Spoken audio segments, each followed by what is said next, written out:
තෙරුවන් සරණයි. අද අපි අපේ දුවල පුතාලත් සමග කතා කරන්නට බලාපොරොත්තු වෙන්නේ පුතේ 8 වෙනි ශ්‍රේණියේ 10 වෙනි පාඩම උගනිමු අඹු සැමි හිත මිතුරු යුතුයකම්. ඒ කියන්නේ අඹු සැමියන්ගෙන් සහ හිත මිතුරන්ගෙන් විය යුතු අඹු සැමියන්ට සහ හිත මිතුරන්ට විය යුතු යුතුයකම් හා වගකීම් ගැන තමයි මේ කතා කරන්නේ.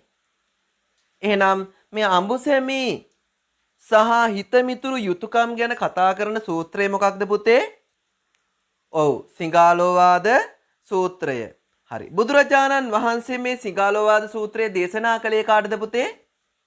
ඔව්, සිඟාලක නම් ගෘහපති පුත්‍රයාට. සිඟාලක නම් ගෘහපති පුත්‍රයාට. කොහේදීද දේශනා කළේ? ඔව්, බුදුරජාණන් වහන්සේ රජගහ නුවරදී තමයි දේශනා කළේ. මොන අවස්ථාවකදීද මේක දේශනා කළේ? ඔව්, එක දවසක් වන්න බුදුරජාණන් වහන්සේ පිණ්ඩපාතේ වඩිනවා. වඩින වෙලාවේදී මේ සිඟාලක ගෘහපති පුත්‍රයා උදේ පාන්දරම නැගිටලා සදිසාවන් කියන්නේ සූර්ය නමස්කාරය කරලා සදිසා නමස්කාරය කරනවා. ඊට පස්සේ මේකට නව අර්ථකථනයක් දීලා බුදුරජාණන් වහන්සේ රජගහ නුවර වේළුවනාරාමේදී තමයි පුතේ මෙන්න මේ සිඟාලෝවාද සූත්‍රය දේශනා කරන්නේ. මේ වේළුවනාරාමේ පූජා කරන්නේ කවුද? ඕ පුතේ, බිම්බිසාර රජුරෝ. වේළුවනාරාම කියන වචනේ අර්ථය මොකද්ද පුතේ? වේලු කියන්නේ උණවලට. එහෙනම් මේ උණ වන අරමක තමයි බුදුහාමුදුරුවෝ වැඩලා හිටියේ. එතකොට පළවෙනි ආරාම පූජාව තමයි එහෙනම් මේ වේළුවනාරාමයේ. ඒකත් මතක තියාගන්න ඕනේ. එහෙනම් ඊළඟට අපි බලමු මේ සිඟාලෝවාද සූත්‍රයේ අන්තර්ගතයේ මොනවද තියෙන්නේ කියලා. මොකද්ද පුතේ බලන්න හදන්නේ අපි දැන් මේ? අන්න හරි, අන්තර්ගතය. අපේ දුවල පුතාලට අවශ්‍යව තියෙනවා නම් මේක සටහන් කරගන්න. සමහර ඒවා පුතේ මේ පොතේ නැහැ. වැදගත් නිසයි මේ කියලා දෙන්නේ. මේකේ පුතේ තියෙනවා අන්තර්ගතයේ ප්‍රධාන කාරණා ගණනාවක්. ඒ අතර තියෙනවා දස අලාමක ධර්මයක් කියලා. කියන්නේ ලාමකයි කියන්නේ දුර්වලයි කියන එක, අලාමකයි කියන්නේ ශක්තිමත් කියන එක. එහෙනම් ශක්තිමත් වූ නිවනට මඟ කියන කරුණු 10ක් උගන්වනවා. මොනවද ඒ? ඔව් පුතේ, සදිසාවන් සහ සතර සංග්‍රහ වස්තු. මොනවද සතර සංග්‍රහ වස්තු කියන්නේ? දානය, ප්‍රිය වචනය, අර්ථචර්යාව සහ සමානාත්මතාවය. සදිසාවන් කියන්නේ මොනවද? ඔව්, උතුරු දිසාව, නැගෙනහිර දිසාව කියලා අපි ඉගෙන ගන්නේ. ඔකෙදි තියෙනවා ගාථා පාඨයක්. මොකද්ද? මාතා පිතා දිසා පුබ්බා ආචාර්යා දක්ඛිනා දිසා. මෙන්න මේ කියන ගාථාව ඔයගොල්ලෝ පාඩම් කරගත්තොත් මේ සදිසාවන් සහ සදිසාවන්ගෙන් හඳුන්වලා තියෙන අය අමතක වෙන්නේ නෑ. ඒවත් පාඩම් කරගන්න ඕනේ. තව තියෙනවා ලාමක ධර්ම 14ක් තියෙනවා. ඔකෙදි කියනවා පුතේ තුදුස් ලාමක ධර්ම කියලා. ලාමක කියන්නේ දුර්වල ඒවා. මොනවද මේ? භෝග විනාශ මුඛ 6. එහෙමත් නැත්නම් කියනවා ධන විනාශ මුඛ 6 කියලා. මොනවද ඒ?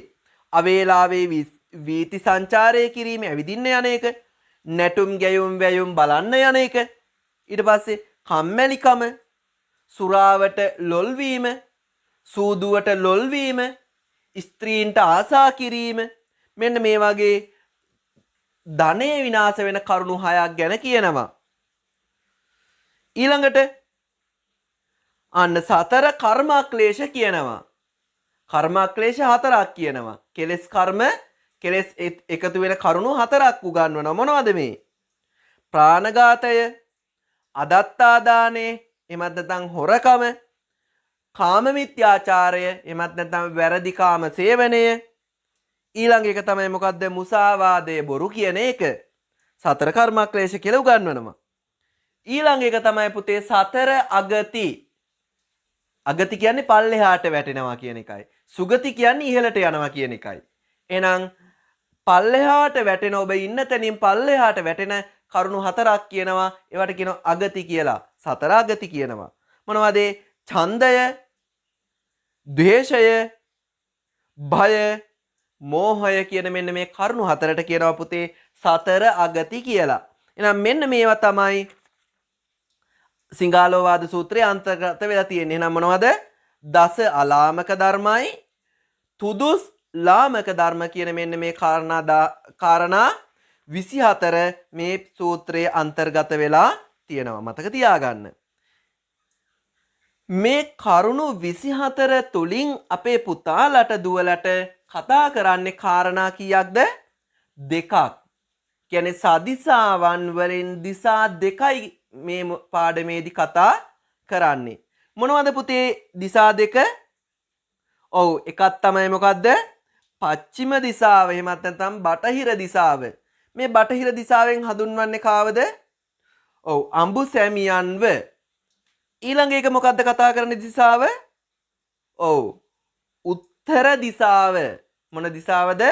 උත්තර දිසාව. මොකක්ද මේ උත්තර දිසාව කියන්නේ? උතුරු දිසාව. කාවද හඳුන්වලා තියෙන්නේ? යහළු මිත්‍රයන්ව. එහෙනම් මෙන්න මේ කාරණා ටික තමයි දැන් අපි කතා කරන්නේ. හරි. දැන් ඔන්න ඕගොල්ලෝගේ පොත බලන්නකෝ. දැන් මේ පොතේ මෙතනින් එහාට කාරණා ටික තියෙනවා පුතේ. බලමුකෝ අපි. පශ්චිම දිසාව කියන බටහිර දිසාවේ මොනවද මේ කියන්නේ?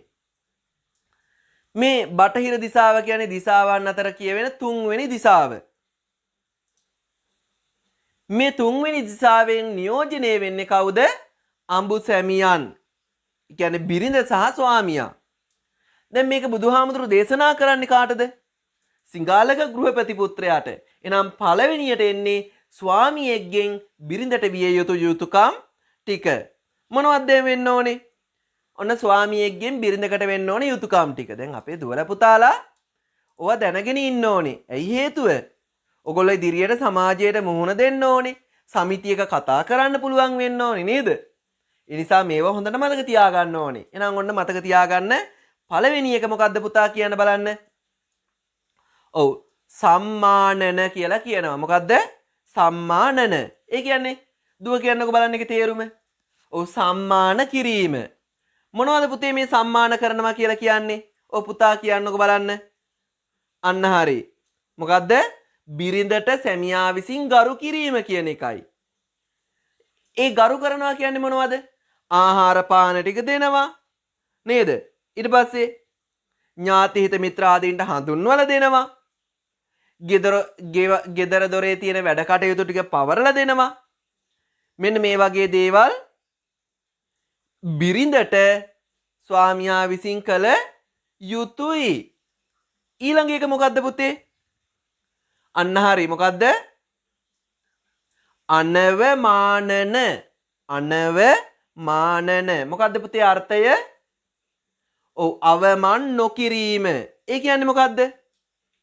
ඔව් අන්න හරි පුතේ මොකද්ද? සැමියා විසින් බිරිඳට බනින්න නරකයි. ඊට පස්සේ අපහාස කරන්න නරකයි. ඊට පස්සේ තව ඔව් නිඳා කරන්නත් නරකයි. තව මොනවද කියන්නේ? ඔව් අන්න හරි බිරිඳ සමග හොඳින් කල්පනාවෙන් කතා බහ කරන්න ඕනේ. ඊට පස්සේ බිරිඳ අපහසුතාවයට පත්වන වචන කතා නොකර ඉන්න ඕනේ නේද? ඒ වචන භාවිතා නොකර ඉන්න ඕනේ. සරලවම ගත්තොත් බිරිඳට බැන වැදලා නේද? සමහර වෙලාවට දැකලා තියෙනවානේ. බනිනවා, ගහනවා, චෝදනා කරනවා. මේ ගෑණි මෙහෙමයි කියලා එහෙම බයිනවා. ඒ වගේ දේවල් කරන්න නරකයි කියලායි කියන්නේ. ඊළඟ එක මොකද්ද පුතේ? අනතිචර්යා. මොකද්ද? අනතිචර්යා. ඒ කියන්නේ මොකද්ද පුතේ? ඔව් තම බිරිඳ නොඉක්මවා යෑම. කියන්නේ ස්වාමියා විසින් වෙනත් කාන්තාවන් හොයාගෙන යන්න නරකයි කියලායි කියන්නේ. එහෙනම් එයා මොකද කරන්න ඕනේ? තම බිරිඳට අවංක වෙන්න ඕනේ. බිරිඳට හංගන්න නරකයි කිසිම දෙයක්. සමහර වෙලාවට බිරිඳට තව සමහර ස්වාමිවරු ඉන්නවා බිරිඳට බොරු කියනවා නේද? නම් එහෙම ඒවා කරන්න නරකයි. ඊට පස්සේ ඔව් ඒ බිරිඳගෙන් සතුටු වෙන්න ඕනේ බිරිඳගේ ලස්සන වේවා කැත වේවා මොනවා වුණත් මේ මගේ බිරිඳනේ කියලා සතුටු වෙන්න ඕනේ. මං ඉස්සරින් නම් ආදරය කළේ මෙයාටනේ කියලා සතුටු වෙන්න ඕනේ. එහෙම නැත්නම් මේ මගේ බිරිඳට වඩා අන්න අර කාන්තාව ලස්සනයි. ඒ නිසා එයාව දකින්න ආසයි කියලා නම් හිතන්න නරකයි. එයා එක කතා කරන්න යන්න ඕනේ කියලා නම් හිතන්න නරකයි. ඊට පස්සේ තමන්ගේ බිරිඳව අමතක කරන්න නරකයි. තව සමහර වෙලාවට තියෙනවනේ නේද? වෙන කවුරු හරි කතා කරනකොට වෙනත් කාන්තාවක් කතා කරනකොට තමන්ගේ ස්වාමි දියණියව අමතක වෙනවා. තමන්ගේ බිරිඳව අමතක වෙනවා. එහෙනම් එහෙම අමතක කරන්න නරකයි. ඊට පස්සේ තමන්ගේ බිරිඳට රහසින් එහෙමත් නැත්නම් තමන්ගේ බිරිඳට හොරෙන් වෙන කාන්තාවන් එක කතා කර ඒගොල්ලොන් ආශ්‍රය කරන්න නරකයි. ඊට පස්සේ තමන්ගේ පවුලේ සමගිය ඇති වෙන විදිහට කටයුතු කරන්න ඕනේ. දරුවන්ගේ පවුලේ සියලු දෙනාගේ සමගිය ඇති වෙන විදිහට කටයුතු කරන්න ඕනේ. ඊළඟට මොනවද? අම්මට තාත්තට සලකගෙන නේද? බිරිඳගේ අම්මට තාත්තටත් සලකන්න ඕනේ. ඊට පස්සේ බිරිඳගේ ඥාති හිත මිත්‍රාදීන් ඉන්නවා නම් ඒ අයට සලකන්න ඕනේ. නම් මෙන්න මේ වගේ දේවල් කළා බිරිඳ සතුටු වෙන විදිහට කටයුතු කළා වෙනත් කාන්තාවන් හොයාගෙන යන්නේ නැතුව ජීවත් වෙන්න ඕනේ කියන එකයි මේ කියන්නේ. ඊළඟ එක මොකද්ද පුතේ? ඉස්සරිය වොස්සග්ග. මොකද්ද කියන්නේ ඉස්සරිය වොස්සග්ග? ඒ කියන්නේ මොකද්ද? වගකීම් පවරලා දෙන්න ඕනෙලු. දැන් අපේ දුවල පුතාලාට තියෙනව නේද වගකීමක්? ගෙදර ලොකු දුව නම් ලොකු වගකීමක් තියෙනවා. ලොකු පුතා නම් ලොකු වගකීමක් තියෙනවා නේද? අයියලා අක්කලා වුණාම වගකීම් තියෙනවා. ඒ වුණාට අපි මොකද කරන්නේ? අම්මලා නැති වෙනකන් ඉඳලා නංගිලාට කියලා තමයි වැඩ ගන්න අක්කලා. අයියලාත් එහෙමයි. මල්ලිලාට කියලා නංගිලාට කියලා තමයි වැඩ ගන්නෙ නේද? අන්න එහෙනම් ඕගොල්ලන්ට පවරලා තියෙන වගකීම ඕගොල්ලෝ කරන්න ඕනේ හරියට. පුතේ මේ පාඩමෙත් මේ කියලා දෙන්නේ බිරිඳක් වුණාට පස්සේ ස්වාමියා විසින් වගකීම් පවරලා දෙන්න ඕනේ කියලා. මොනවද මේ පවරන්න තියෙන වගකීම්? දැන් ඔන්න බලන්නකෝ. නිවසේ වැඩ කටයුතු කරන්න එයාට වගකීම දෙන්න ඕනේ. ඔයාට ඕන විදිහට ඔයා මේ ගේ ලස්සනට තියාගන්න ඕනේ. ඔයාට ඕන විදිහට ඔයා කුස්සිය ලස්සනට තියාගන්න ඕනේ. නේද? ඊට පස්සේ ඔයාට ඕන විදිහට ඔයාට පහසු විදිහට මේ කුස්සියේ බඩු ටික තියාගන්න ඔයාට පුළුවන්කම තියෙන්න ඕනේ. ඔයාට පුළුවන්කම තියෙන්න ඕනේ මේ වත්ත පිටිය දරුවන්ට කියලා සුද්ධ කරගන්න, අතුපතු ගා ගන්න. වැඩ කරන කෙනාට කියලා එක වත්ත පිටිය සුද්ධ කරගන්න පුළුවන්කම තියෙන්න ඕනේ. මේ දේවල් මම ඉතින් ආයි ඇඟිලි ගහන්න එන්නේ නෑ කියලා කියනවා. හැබැයි බිරිඳ මොකද කරන්නේ? බිරිඳට ස්වාමියාගේ අවශ්‍යතාවයත් කියනවා. මොකද්ද? මේ පුටුව ඔයාට කැමති තැනකින් තියන්න. හැබැයි මේ පුටුව ගොඩක් ලස්සනයි මෙන්න මෙතෙන්ට තිබ්බනම්. මට හිතෙන විදිහට කියලා මේ දැන් ස්වාමියාගේ අදහසත් බිරිඳට කියනවා. ඊට පස්සේ බිරිඳ ස්වාමියාව ඉක්මවා යන්නේ නැතුව කැමති විදිහට ලස්සනට ඒක පිළිවෙලට කරලා තියන්න ඕනේ. ඊළඟ එක තමයි බිරිඳට ඔක්කොම වැඩ ටික බාර දෙන්නත් නරකයි. ස්වාමියාත් මේ දේවල් කරන්න ඕනේ. නැත්තම් රස්සාවට යන්න ඕනේ බිරිඳ. ඊට පස්සේ ගෙදර උයන්න ඕනේත් බිරිඳ. උදේ පාන්දර නැගිටින්න ඕනේත් බිරිඳ. ඊට පස්සේ දරුවන්ගේ වැඩ බලන්න ඕනේත් බිරිඳ. එහෙම වුණොත් එයාට වගකීම් වැඩි වෙනවා. බර වැඩි වෙනවා. එයාට දරා ගන්න පුළුවන් වෙන්න වගකීම් බර ලබලා දෙන්න ඕනේ. ඒවට ස්වාමියාත් උදව් උපකාර කරන්න ඕනේ. ඒ කියන්නේ බිරිඳ උදේ පාන්දර නැගිට්ටනම් ස්වාමියාත් උදේ පාන්දර නැගිටින්න පුළුවන් නම් හොඳයි. බිරිඳ කෑම ටික උයනකොට ස්වාමියාට ගිහිල්ලා සුද්ධප ලුණු ගෙඩියක් හදලා පොල් ටික ගාලා දෙන්න පුළුවන් නම් ඒකත් වටිනවා. හැබැයි අද ඕගොල්ලෝගේ අම්මලා මොනවද කියන්නේ? තාත්තා උදේ නැගිටිනවට කැමතිද? නෑ. ඇයි? ආපෝ එයා නැගිට්ටට පස්සේ අපේ වැඩ මගේ වැඩ දෙක වෙනවා. ඊට වඩා හොඳයි යා නිදාගද්දෙන් මම උදේම නැගිටලා වැඩ ටික කරගන්නම් කියලා ඇහිලා තේනව නේද කියනවා. ඔව් එහෙනම් හරියාකාර අවබෝධයෙන් මේ දේවල් කරන්න ඕනේ පුතේ. ඊළඟ කරුණ මොකද්ද? අලංකාරානුපාදන අලංකාර කරන දේවල් උපයා දීම ලබා දීම කියන එකයි මේ කියන්නේ. ඒ කියන්නේ මොනවද? අඳින්න ඇඳුම්. දැන් කාන්තාවක් හරි ලස්සනට අඳින්න කැමතිනේ නේද? ඊට පස්සේ පළඳින්න අපිට මාල වලලු මුදු කරාබු ඒ වගේ දේවල්. එහෙනම් මේ සියලු දේවල් ලබලා දෙන්න ඕනි කියලා කියනවා. ඊට පස්සේ එයා ලස්සනට අඳින්න කැමති දේවල් අරන් දෙන්න ඕනේ. ලස්සනට පළඳින ඕන ආභරණ අරන් දෙන්න ඕනේ. හැබැයි අද නම් අපේ අම්මලට බිරින්දෑවරු ගොඩක් දුරට හොයන්නේ මොකද්ද? ඉස්සෙල්ලාම හොයන්නේ අඳින්න පළඳින්න නෙමෙයි පුතේ අතට ෆෝන් එකක්. නේද? දැකලා තියෙනව නේද? ලොකු ලොකු ෆෝන් අරගෙන පාවිච්චි කරනවා. එහෙනම් ඒවා කරන්න ඕනේ. හැබැයි ඕගොල්ලෝ කවදාම හරි දවසක අම්මෙක් වෙනකොට ඕගොල්ලෝ කවදම හරි බිරිඳක් වෙනකොට ස්වාමියෙක් වෙනකොට මේ වගකීම් ටික හොඳින් මතක තියාගන්න ඕනේ. කොහොමද කරලා දෙන්නේ මගේ බිරිඳට? මොනවද මගේ බිරිඳට කරලා දෙන්න ඕනේ කියලා ඕගොල්ලෝ මතක තියාගන්න ඕනේ. හරි. දැන් මෙන්න මේ කරුණු ටික තමයි පුතේ ස්වාමියාගෙන් බිරිඳට වෙන්න ඕනේ දේවල්. එතකොට මේ බිරිඳට ඇඳුම් පැළඳුම් ආයිත්තන් ආදී අපිට ගෙනහලා දෙන්න පුළුවන් අවස්ථා තියෙනවා. මොනවද ඒ? එකක් තමයි බිරිඳගේ උපන්දිනේට, ඊට පස්සේ විවාහ වුණ දිනේට. අන්න ඒ වගේ දිනයන් සිහි කරලා ඒවා මතක තියාගෙන බිරිඳට ඔයාගේ උපන්දිනේනේ මේ උපන්දිනේට ඔයාව පුදුම කරන්න මම මේ තෑග්ග ගෙනහලා දුන්නේ කියලා. එතකොට එයා හරි සතුටු වෙනවා පුතේ. ඔයගොල්ලෝ සතුටු නැද්ද? ඔයගොල්ලෝම කවුරු හරි පුදුම කරොත්? ඔව් සතුටුයි. ඒ වගේ තමයි පුතේ ඔයගොල්ලෝගේ අම්මලා තාත්තලාත් ඒ විදියට අම්මලාත් ඒ විදියට සතුටු වෙනවා. හරි. ඊළඟ එක දැන් බලමුකෝ. දැන් අපි මේ කතා කළේ ස්වාමියා විසින් බිරිඳට යුතුයකම් ඉටු කරන්න ඕන විදිය. කරුණු කීයක් තියෙනවද? 5ක් තියෙනවා. ඊළඟට බිරිඳ විසින් ස්වාමියාට ඉටු කළ යුතු යුතුයකම් කීයක් තියෙනවද? 5ක් තියෙනවා. මොනවද මේ බිරිඳ විසින් ස්වාමියාට ඉටු කළ යුතු යුතුයකම්? අන්න පළවෙනි එක තමයි ඔදුව කියන්න බලන්න පුතේ. සුසංහිත කම්මන්ත. මොකද්ද වචනය?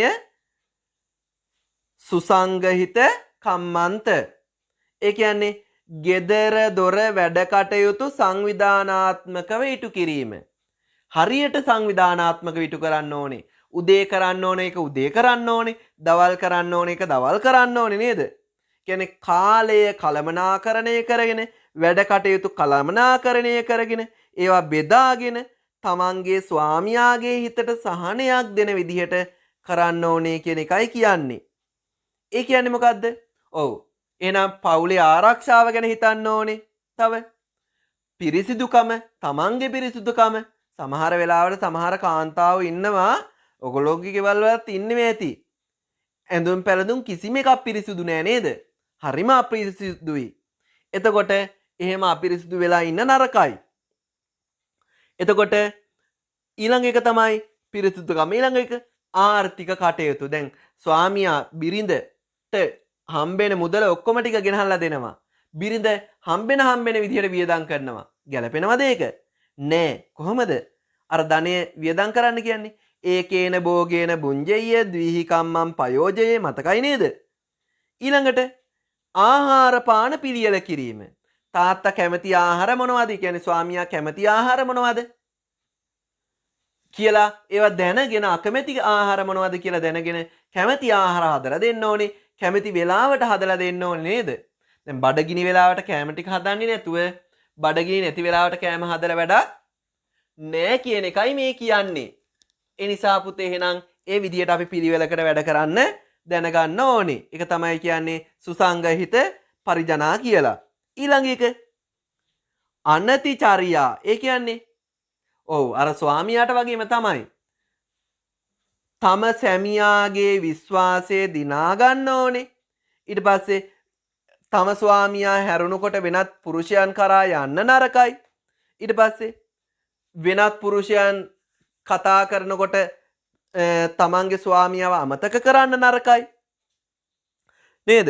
ඊට පස්සේ වෙනත් පුරුෂයන් ගැන හිතලා අනේ මේ මිනිස්සයාට වඩා අරයා ලස්සනයිනේ. ඒ වගේ කෙනෙක් මට ලැබුණා නම් කොච්චර හොඳයිද? ඒ වගේ දේවල් හිතන්න නරකයි. අපි හිතන්න ඕනේ ඉස්සර මම ආදරය කළේත් මගේ මේ ස්වාමියාට. එයාම තමයි මම විවාහ කරගත්තේ. එහෙනම් එදා ඒ තියුණ ආදරය අදටත් මට තියෙනවා. නේද? එයා වයසට ගියත් ඒ විදිහට ඉන්නවා. අන්න එහෙම කියලා හිතන්න පුළුවන් නම් ඒක තමයි පුතේ කියන්නේ තම සැමියා ඉක්මවා නොයෑම කියලා. ඊළඟ එක මොකද්ද? සම්බතං අනුරක්ඛත.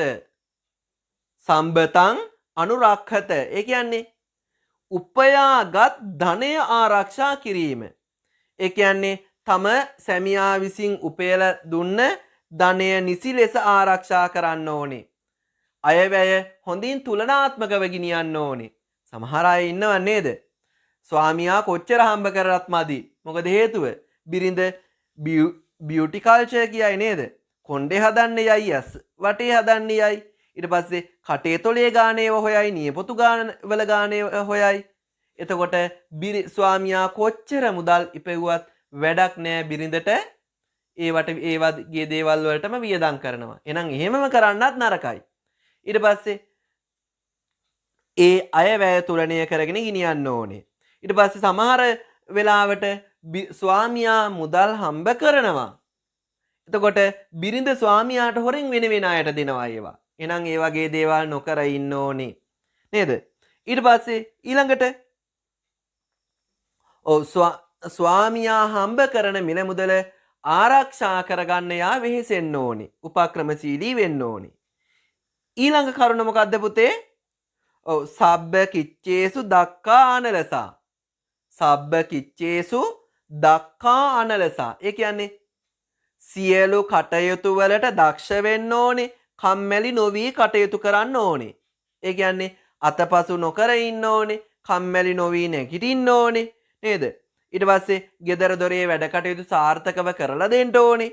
දරුවන්ගේ වගකීම් නිවැරදිව ඉටු කරන්න ඕනේ. මෙන්න මේවා තමයි කියන්නේ. එතකොට එහෙනම් මෙන්න මේ විදිහට ස්වාමියා කෙරෙහි ගෞරවයෙන් කටයුතු කරනවා නම් ඒ පෞල් ජීවිතයේ පුතේ සාර්ථක වෙනවා. බුදුහාමුදුරුවෝ කියන හැමෝම සාර්ථක පෞල් ජීවිතයක් තුළ සතුට තියෙනවා. ඒ සතුට තියෙනවා නම් ඒ පෞලට බුදුහාමුදුරුවෝ දේශනා කරනවා චතු සංවාස කියන සූත්‍රයේදී දේශනා කරනවා දේවෝ දේවියා සද්දින් සංවසති. කියන්නේ දෙවියෙක් දෙවගණක් එක්ක වාසය කරනවා වගේ හරි සතුටින් ඉන්න පුළුවන්ලු ඒ වගේ පෞල් ජීවිත ගත කරනවා නම්. පැහැදිලි නේද? එහෙනම් බුදුහාමුදුරුවන්ගේ කාලේ පුතේ හිටපු හොඳම පෞල් ජීවිතය ගත කරපු දෙන්නෙක් හිටියා. කවුද මේ දෙන්න? මතක තියාගන්න නකුල මව සහ නකුල පියා. කවදාවත් පරපුරුෂයන් කරා ගියේ නෑ. පරපුරුෂයන් දෙස බැලුවේ නෑ. කවදාවත් පර අඹුවන් දෙස බැලුවේ නෑ. පර අඹුවන් කරා ගියේ නෑ. වයසට යනතුරුම මේ දෙන්න ආදරයෙන් හිටියා. ඒගොල්ලොන්ගේ යුතුයකම් ඉටු කරා. ඒ නිසා පුතේ අපිත් උත්සාහ කරන්න ඕනේ අන්න ඒ විදිහට යහපත් සමාජයක් ගොඩනගා ගන්න. ඔකේ පුතේ පුංචි කවි කීපයක් තියෙනවා. බලන්නකෝ, අහගන්නකෝ. මෙන්න මෙහෙමයි තියෙන්නේ. තම බිරිඳට ගරු කරනා අව කිසි අවමන් නොම කරනා වෙනත් කතුන් වෙත නොයනා සැමියා සැමියේ කියමනා නිවසේ කටයුතු සෙවුමට පවරා නිසි කලබිරියට අබරණ දී සලකන විට සැමියා සැමියෙකි සැබවට නිවසේ කටයුතු සොයමින් කාටත් සලකා ආදරින් සොර සැමියන් නොම පතමින් සිටියොත් බිරියකි සැබවින් උපයන දෑ රැක ගනිමින් පමණට වියදම් කරමින් අලස නොවී වැඩ කරමින් සිටියොත් බිරියකි සැබවින්. ඔන්න අපේ දුවල පුතාලගෙන් ඇහුවොත් මේ බිරිඳක් විසින් ස්වාමියෙකුට කරන්න ඕන දේවල් ස්වාමියෙක් විසින් බිරිඳකට කරන්න ඕන දේවල් මොනවද කියලා ඇහුවොත් මෙන්න මේ කවි දෙක පාඩම් කරලා මේ කවි දෙක පැහැදිලිව අර්ථවත් කරලා ලිව්වනම් පුතේ සම්පූර්ණ ලකුණු ගන්න පුළුවන් වෙනවා. හරි. ඊළඟට අපි බලමුකෝ. දැන් අපි ඉවර කළා මොන දිසාවද? බටහිර දිසාවේ ඉන්න අඹුසැමියන් සහ අඹුසැමි සම්බන්ධතාවය ගැනයි කතා කළේ. දැන් ඊළඟට අපි කතා කරන්න තියෙනවා උතුරු දිසාවේ ඉන්න හිතමිතුරු සම්බන්ධතාවය ගැන. හිත මිතුරු සම්බන්ධතාවය ගැන. හිත මිතුරු කියන්නේ මොකද්ද පුතේ? ඔව් මිත්‍රයා කියන එකයි මේ කියන්නේ. හිතවත් වූ මිත්‍රයා කියන එකයි මේ කියන්නේ. හරි. අපිට මිත්‍රයෝ කී දෙනෙක් ඉන්නවද? ඔව් බුදුරජාන් වහන්සේ දේශනා කරනවා මිතුරු වෙසින් ඉන්න සතුරොත් ඉන්නවා. ඒ වගේම තමයි ඒක කියනවා අපාය සහායක එමත් නැත්නම් මිත්‍ර ප්‍රතිරූපකයෝ කියලා මිතුරු වෙසින් පෙනී ඉන්න අය කියලා 4 දෙනෙක් උගන්වනවා.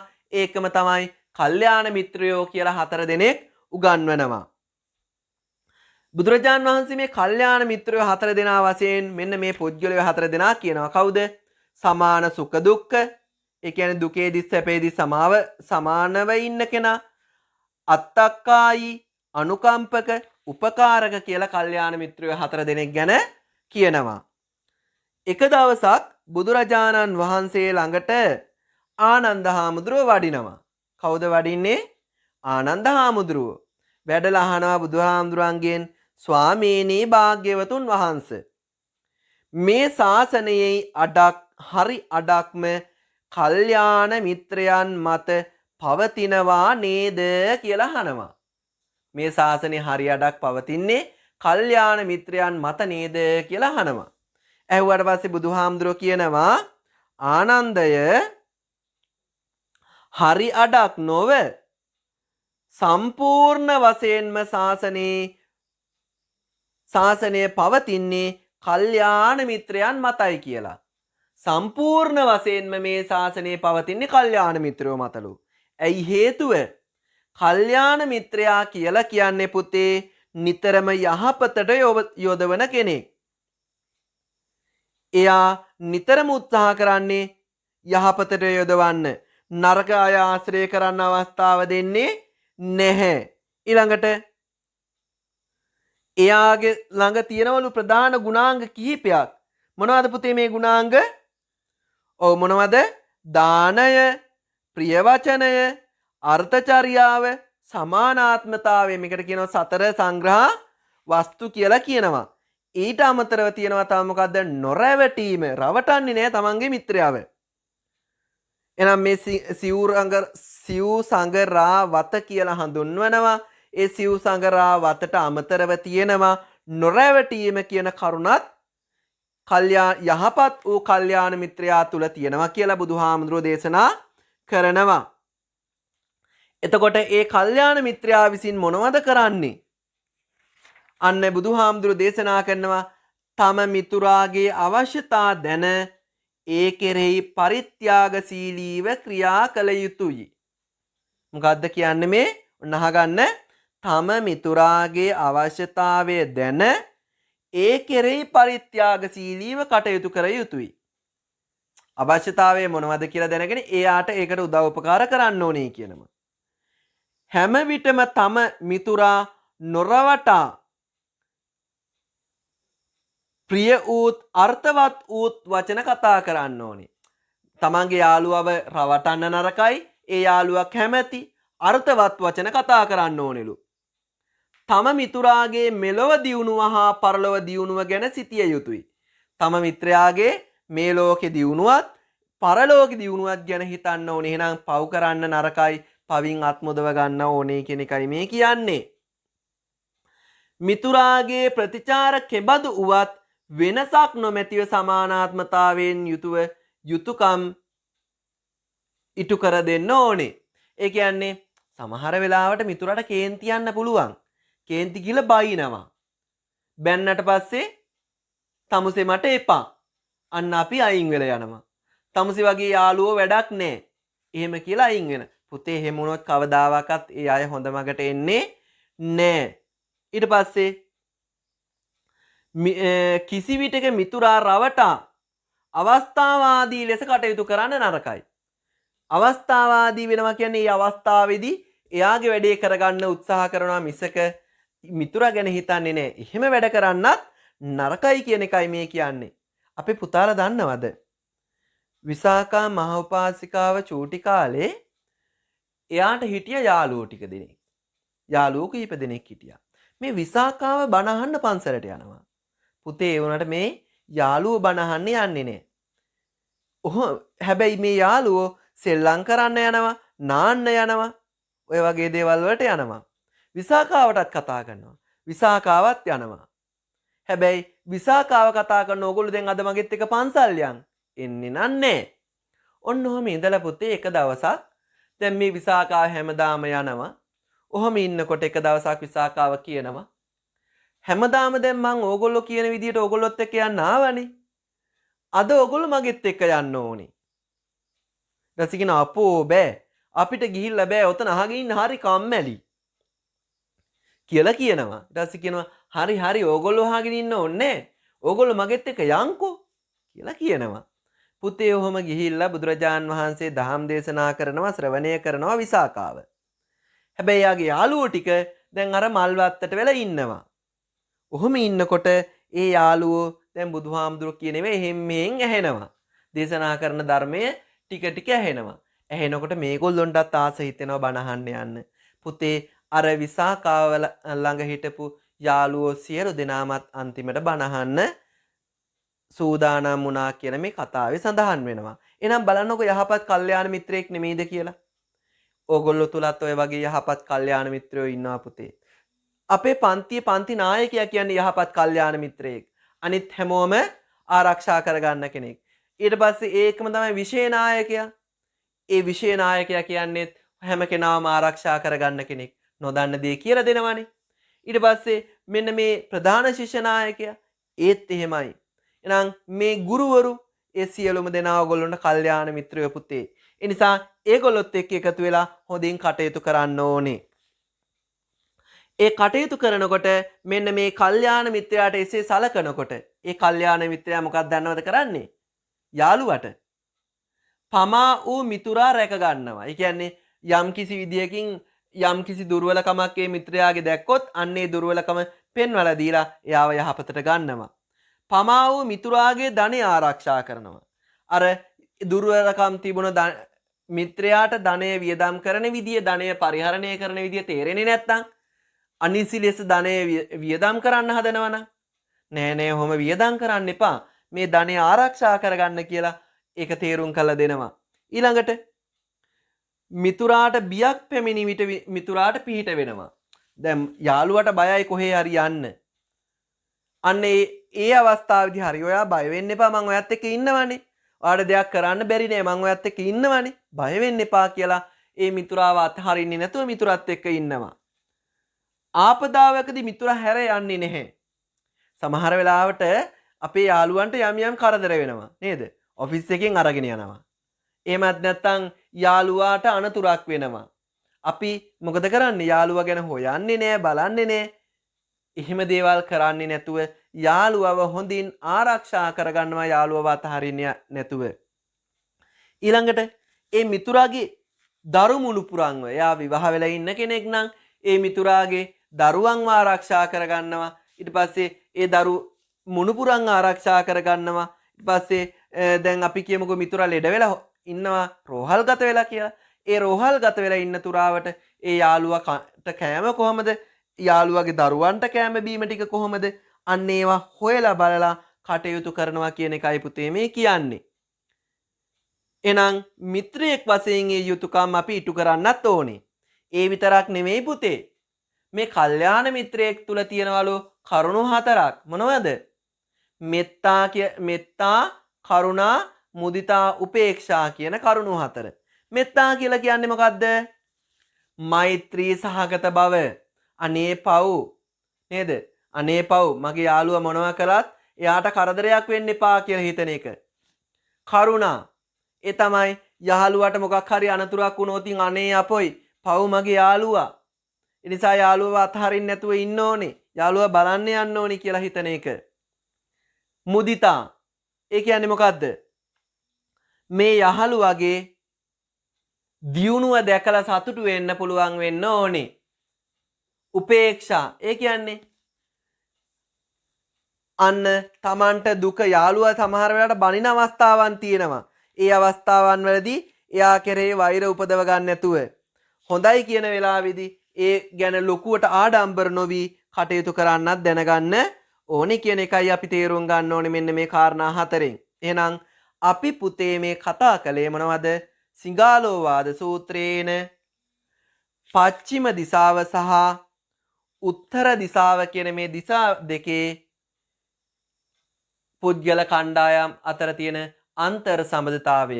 එහෙනම් මෙන්න මේ සම්බන්ධතාවය ආරක්ෂා වුණොත් පුතේ කියනවා සහජීවනයේ ඇති වෙනවා කියලා. සමාජයේ යහපත් වෙනවා කියලා කියනවා. ඊට පස්සේ මේ සිඟාලෝවාද සූත්‍රය තුල දේශනා කරන්නේ මේක ගිහි විනයක් කියලා කියනවා. ගිහි විනයක්, ගිහියන්ගේ තියෙන විනයක්. ඊට පස්සේ සමාජ සම්බන්ධතා ගැන තමයි මේ සිඟාලෝවාද සූත්‍රයේ දේශනා කරන්නේ. එහෙනම් අපි දැන් බලමු මේ පාඩමට අදාළව අපේ දුවල පුතාලා මෙන්න මේ ප්‍රශ්න ටිකට පිළිතුරු සපයන්න උත්සාහ කරන්න ඕනේ. සිඟාලෝවාද සූත්‍රයේ දේශනා කරන ලද්දේ කාටද? කොහේදිද? කුමක් අරබයාද? සිඟාලෝවාද සූත්‍රයේ දේශනා කරන ලද්දේ කාටද? කොහේදිද? කුමක් අරබයාද? ඊළඟට සිඟාලෝවාද සූත්‍රයේ අන්තර්ගත ප්‍රධාන කරුණු ගණන කීයද? ඊළඟට සිඟාලෝවාද සූත්‍රයේන සදිසාවන් නම් කරන්න. ඊළඟට ලියනවා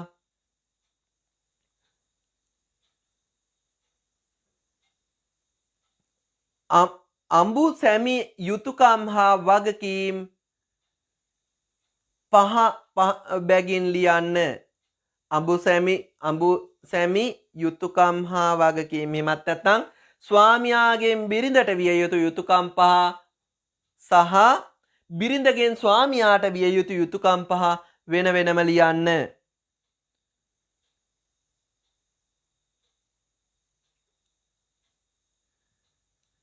අනතිචර්යා යන්නෙහි අර්ථය පහදිලි කරන්න.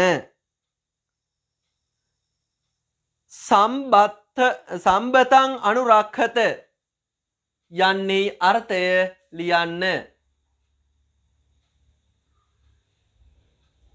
උතුරු දිසාව නියෝජනය කර ඇත්තේ කවුරුන්ද?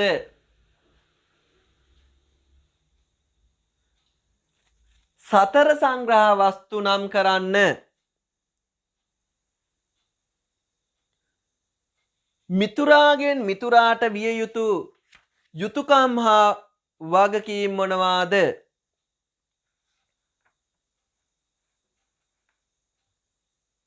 කල්යාණ මිත්‍රයෙකු වීමට අවශ්‍ය ගුණධර්ම පහක් ලියන්න. බුදුදහමේ පැවැත්මට කල්යාණ මිතුරු බව හේතු වන්නේය පැහැදිලි කරන්න. පාසල් සිසුවෙකු වශයෙන් ඔබේ මිතුරාට හෝ මිතුරියට කළ උපකාර පහ බැගින් ලියන්න. මෙන්න මේ ආදී කරුණු වලට අපේ දුවල පුතාලා නිවැරදි පිළිතුරු ලියන්න නම් මේ පාඩමට හොඳින් සම්බන්ධ වෙන්න ඕනේ. වගේම තමයි ඔබේ පෙළ පොත හොඳින් අධ්‍යයනය කරලා මේවට පිළිතුරු ලියන්න.